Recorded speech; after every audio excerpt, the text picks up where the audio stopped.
Hi, I'm sure you've seen those videos on how to remove the fan resistor on the Chevy Cruze, or the Holden Cruze as it's known here in Australia. And most of them say you've got to take the whole car apart in order to get to the resistor. That is not the case. It can be simply taken out with just a couple of screwdrivers in situ without having to dismantle anything at all. All it takes is a few minutes of prying and twisting and turning, and it pops out quite easily and goes back in quite easily as well. I've just recently done it and the whole process took me about 20 minutes.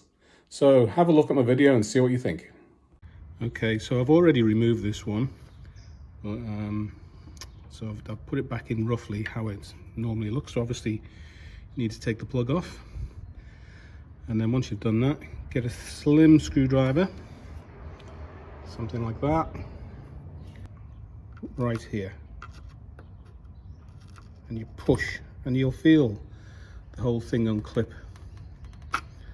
Once it's unclipped, it'll be loose when it's mounting, and then the hard part is getting it out. The easiest way I found is to tilt it this way, and then you just have to get a couple of screwdrivers. And the bottom clip there, you end up sort of semi-snapping that, but mine stayed on. But you need to get a screwdriver in there and force the bottom up. And then eventually, when the bottom comes up, you'll be able to tilt it to the side. As I say, this side.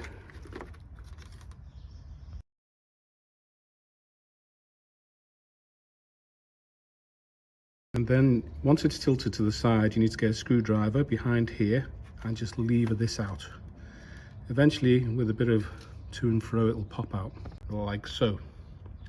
And once it's popped out, it's a bit simpler to just wiggle the whole unit out like so.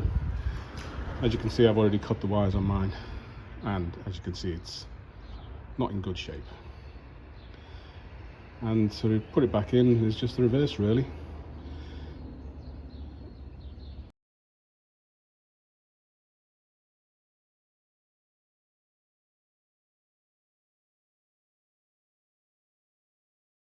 As I said, putting it back in is basically the reverse of taking it out.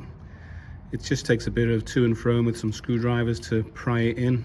You don't have to try too hard. I mean, if you're going too hard and you're risking something snapping, then yeah, stop and just try a different angle.